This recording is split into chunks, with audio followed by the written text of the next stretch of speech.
When Susan asked me to say a few words, we were on the train coming back home from London. I was very honest to be asked and snapped her hand off and said yes. And then last Thursday, reality hit home.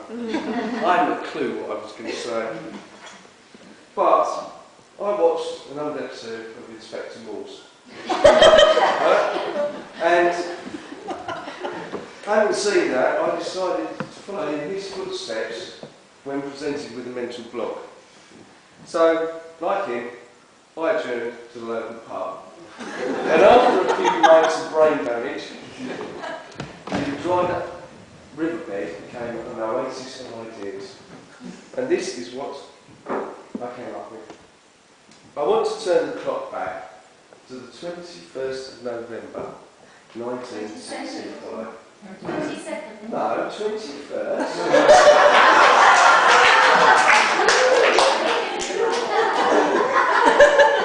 That wasn't the day before you were born, yes. Well, on that day, the 21st of November 1965, I was 22 months old. Some of you can remember that time. Some of you are young enough not to remember what was going on. And some of you weren't even born. I awoke that day. I was the prince of the Queen household. I ruled the roost. Right? Unbeknownst to me, the following day, my life would be turned upside down.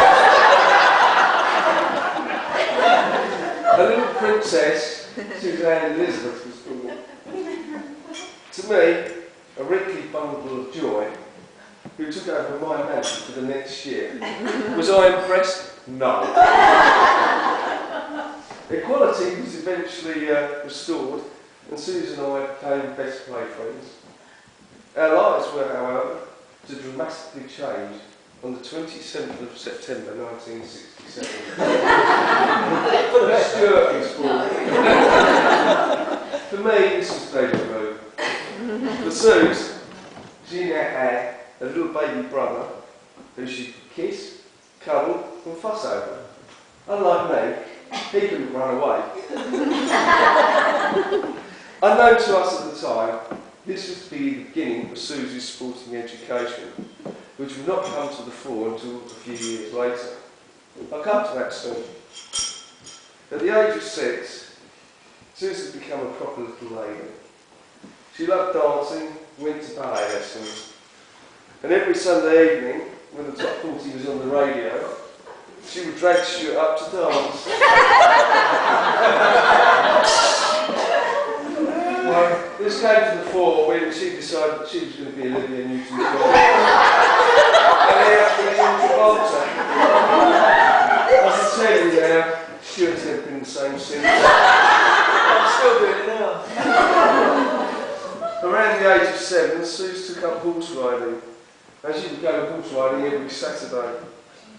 One Easter when out riding, she was thrown off the horse and dislocated her elbow. Well, this was over the Easter, and that Easter, Suze had more Easter eggs than both Stuart and I together. We were not impressed, but being the loving sister she was, she shared the extra eggs with both of us, so we were all happy. Suze's sporting education began at the age of 8. She had no choice what she had to watch at the weekend. She was fed a diet of football, rugby, cricket, you name it, what was on. The only thing she wasn't watching was motor racing, which, when it comes to today, was a bad move. At the age of 16, Suze was beautiful, intelligent. She knew the offside rule in football, knew the rules of rugby, and could hold her own in a conversation about cricket. To me and Stuart, she was every man's girl. A few years ago, Sue started playing golf. A game Rupert also enjoys. For those of you who have not had the fortune or misfortune are playing in a 3 or 4 ball with Susan Roots. Allow me to describe how the game goes. Well, Suzanne, whether she's playing well or playing badly, will spend 90% of the time telling Roots what he's done wrong. Where he's hit a cracking drive down the middle of the fairway, on top one, just in front of the ladies to see. Well, as it happens, this has led Roots to develop what I call a peace and quiet shot. And it comes out on cue. Suze will hit her ball and it will go down the right hand side of the fairway. Roots will stand up there, you know, I've had enough of this. Take his shot and hook it badly into the trees. And you see his reaction. Yes! 5 minutes peace and quiet.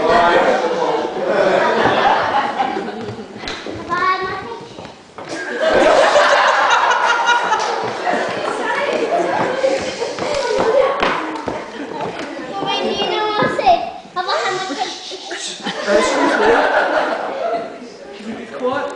One's up trying to entertain everyone. Thank you. Right.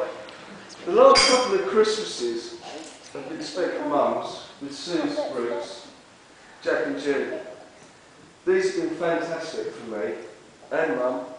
They've been full of fun and laughter. We've had some great times together. We've always laughed. But it seems to me that when we play Rugby Cup, there's always a rule that stops me from winning. Then last March, we went skiing. I say we, it was myself, Mum, Liam, Sue's Roots, Jack, June, Robin, and Jack, Luke Jack, and Lawrence. No, it wasn't Lawrence. No, Lawrence didn't go. But there was 9 of us went. And we had a fantastic holiday, and this was enjoyed by all. But one story of note. Sue's Roots, Mum, Liam, who'd been skiing for 4 days, and myself, were on the wrong side of the mountain, and we had to get back to the ski school to pick up Jack and little Robin. And when we came to like the crossroads of 2 runs, a red run and a blue run, which is the easiest, there was a debate that went on. And Rupert turned around to Suze and said, look, we'll go down the red run because it's a lot easier skiing conditions. You go down the blue run, we could have problems. Blue run obviously being easier. Suze said, no, don't be stupid. Well, what actually happened is that we ended up with Rupert carrying Liam down the red run to the chairlift. And the moral of the story, mate, is Suze is always right.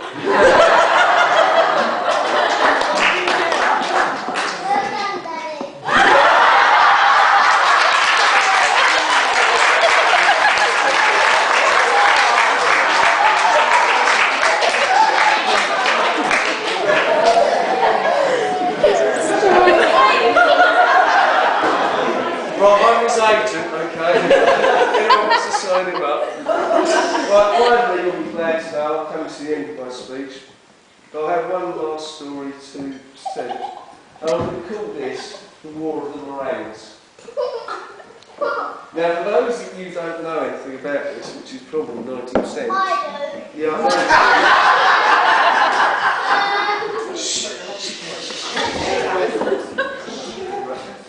When Susan Roots come round for Sunday lunch, there's been an ongoing battle between Rupert, who's 44, and Liam, who's 5, right, over who has first take of the meringues. Well, up until today, Rupert has won every battle and always had first take. However, mate, today at 2:30, you lost the war. You've been overtaken in the pecking order by Grandmaster and Soldier. So from this day forward, Liam will always have first pick. Ladies and gentlemen, I'd like you to please be upstanding I give you Suzanne Rose, the bride and groom.